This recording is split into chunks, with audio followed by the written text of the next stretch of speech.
Hello, all. This is Dr. Dave Maslach talking to you about reciprocity.com. The E is written with a 3. And in this particular video, I want to talk about what is an impact factor and why you should actually forget about these impact factors and instead focus on academic influence. So if you don't know me, I'm a professor of innovation strategy and entrepreneurship, and I created this whole reciprocity project to give back as much as I possibly can. There were so many people that helped me out to get through graduate school that I wanted to pay the favor forward. So I created this whole reciprocity project.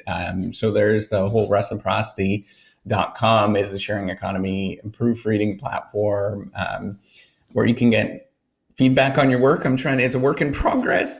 And now I'm doing these YouTube videos. So, what is this impact factor thing? So an impact factor in a journal or for yourself is just basically the measure of the number of people that are citing your work, or the average measure, or the average number of people that are actually citing your work, right? So you get something published, and it goes for journals too. So you get something published, and then other people are going to be looking at that work and citing that work in the long run, right? So they are going to say, oh, that's an interesting idea, I'm going to cite that. So journals do the exact same thing. In fact, all journals have these kind of impact factor things. And they just look at the number of people that are actually citing that work that's within those journals. And the higher the impact factors, the more people that are actually citing that work, the more people that, or the more sort of fame that you have, and the quality of your work shows by the sort of number of people that are citing that work, or at least that's what the theory goes. So basically what the impact factor is a score to measure the amount of academic influence that you actually have, or the influence that you have. That's really what it's trying to measure. It's measuring, quality or status or something along those lines. The influence that you have, or the number of people that are actually paying attention to what you're doing. And so that's why it's not necessarily a good measure. It's because it is sort of a crude metric of what it's trying to measure.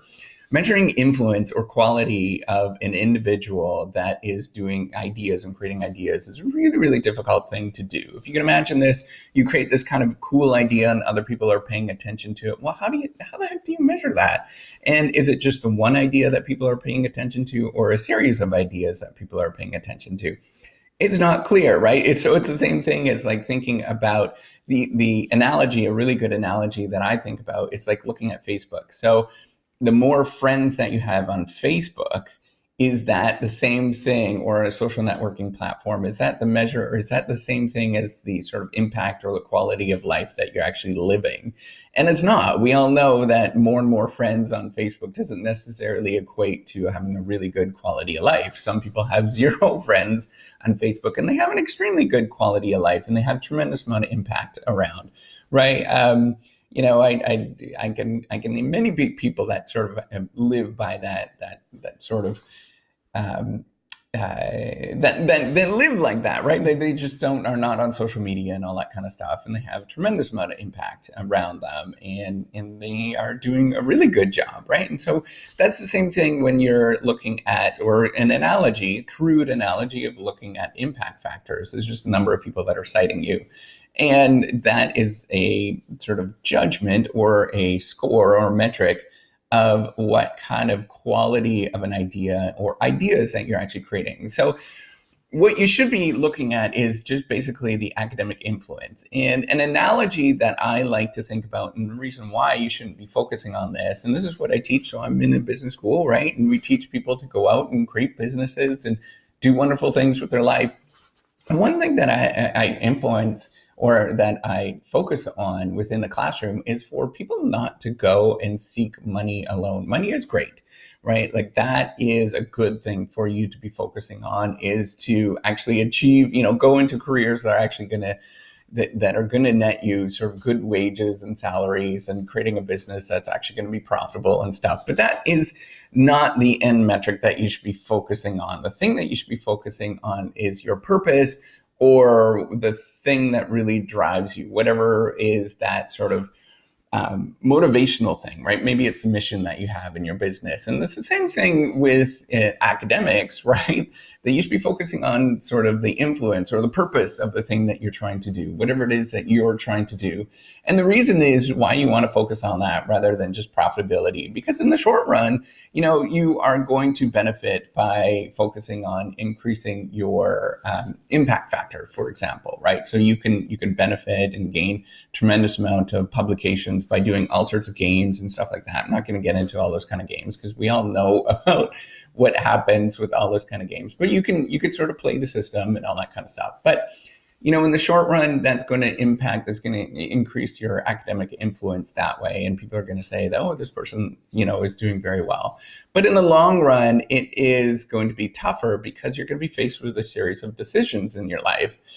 The whole academic thing, what we do in life is very long, just like in business. It's very, very long. It's going to take you a long time to get anything done or pursue many different things. And so what you need is kind of a mission or a credo, or what your academic influence is, what you're thinking of, what you want to do for the rest of your life, to sort of determine what you're going to do. So you need sort of metrics or priorities that you are basing your decisions on going forward. And it's not just on the impact factor, right? It's not just in business, it's not just money. If you're going to make every decision based on money, you're going to be making some really poor decisions. You have to be looking at other things that are also important. It's not just about the money. And the other thing that you have to realize with a lot of these things, it's a lagging indicator. It's not a leading indicator of how you are doing. That's a really important thing to think about. So what does that mean? That means that the money follows, that the impact factor follows from you doing some really good, important things. So it's like research and development in the company. You have to do research and development. It might take you years and years and years to do that in a pharmaceutical company. And then the money is going to flow to you after the fact. It's going to be 10, 15 years after the fact for pharmaceutical companies. It's the same thing in academics. You have to pursue something that you love and that you really want to do. And then the impact factor is going to flow after that, and it's going to come after that. And if you just pursue that alone, you're going to get kind of messed up in the head, and you're going to start pursuing the wrong things, and you're going to seem really scattered, right? So it's going to make your influence in the long run, it's not going to do a really good job of impacting or making a difference in the long run. So how can you actually increase your impact factor or your academic influence, right? So I'm focusing on academic influence, and then from that, your impact factor actually increases, right? So you could do the basic things, right? So we know to actually focus on writing more papers and writing better quality papers, right? Like that's the two components, just like in business. So you have to actually provide a good or service, and the more goods or services you provide and the better quality they are, the more that you're actually going to prosper, right? It's the same thing in academics. The more papers you publish and the better quality that those papers are, the more that you're going to prosper. It's because you're serving your audience really well. You're serving the people that you love and respect, and you're serving them very, very well. And hopefully they're actually going to pay their favor forward and give you something in return. But there's a lot more other things that you can be doing than that, right? Like that is one component, it's one sort of strategy that you can focus on. There's other ways that you can actually increase your impact factor that are really influential and that really help. And or not just your impact, but your academic influence that really, really do help. And this is where you focus on community building and things like that, where you focus on maybe you actually give back and you do some reviewing for a good journal or some people that you respect. Maybe some people ask for your help on some project and you just give it for free, and you just say, you know what, I'm just going to help you out. I'm going to provide some sort of feedback on what you're working on. I'm going to give it to you for free. And there's great, wonderful people that do that all the time. And I'm so impressed. And there's actually people I've run into, a lot of different people that they'll put in a tremendous amount of work, and they'll just say, you know what, just don't put my name on any of this kind of stuff. It's yours and this is your project. And I'm like, this is crazy that people are that wonderful and that they could do that stuff. And then in my eyes, I am always going to say that they are the most wonderful human beings ever that they could do that kind of stuff. And I'm always going to give them referrals of people that are talented, right? So they are actually earning more academic influence, because if they pay the favor forward to me and they help me out, then I'm going to say, you know what, go see that person, because they are truly wonderful human beings. But if I get burnt from somebody and they're kind of exploitive, and that's what happens when people focus on just the impact factor alone, then I'm going to be like, you know what, you probably should stay away from those individuals, because they're going to be a little bit exploitive with what you're doing. You know, you might get high impact factors on some things, or you might get a lot of papers published, but they're going to be a little bit exploitive. So you probably don't want to go to those people. They're not going to train you in the same sort of way, in the same sort of quality. And that's something that you should be focusing on and thinking through of what that is. So you have to do, you know, another way that you can increase your academic influence is doing, you know, maybe it is doing something that you're just contributing just to the bottom of your heart. Maybe it's creating some conference, or, you know, writing a book. And books in general are not sort of profitable endeavors in any sort of sense. And they don't make that much money unless you're extremely lucky.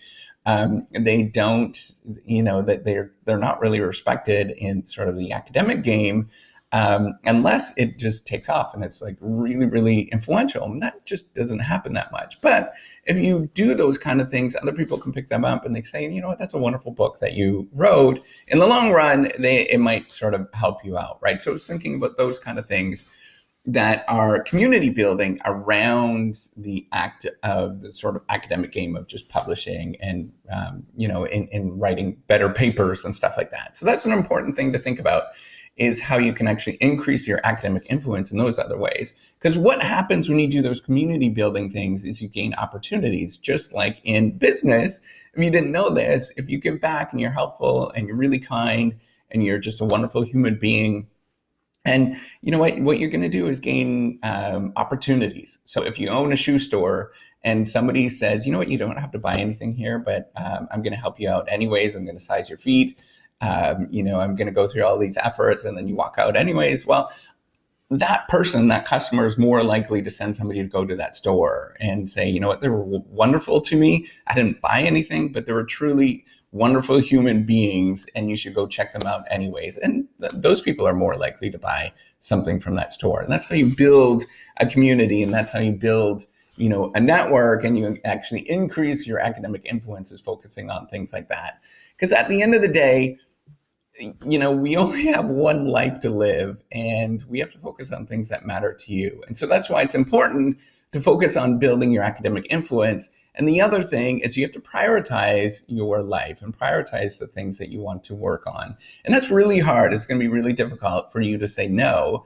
But if you know what you're interested in, if you focus on your academic sort of purpose in life and your academic influence that you are focused on, rather than just focusing on the numbers and the impact factor, you are going to go a long ways, because you can turn down it's going to be much more easier for you to turn down projects that seem like they're going to be prosperous in the long run, but they're not going to really turn your crank. They're not going to get you excited in any sort of way, right? So that's why you have to focus on things that are important to you and that you are focusing on giving influence, not just sort of, you know, focus on impact factor or focus on just getting money back instantly, because that's actually how you grow a community. That's how you grow a longer lasting research platform that will actually help you in the long run, where you're very explicit about being just a decent human being. You're focusing on influencing other people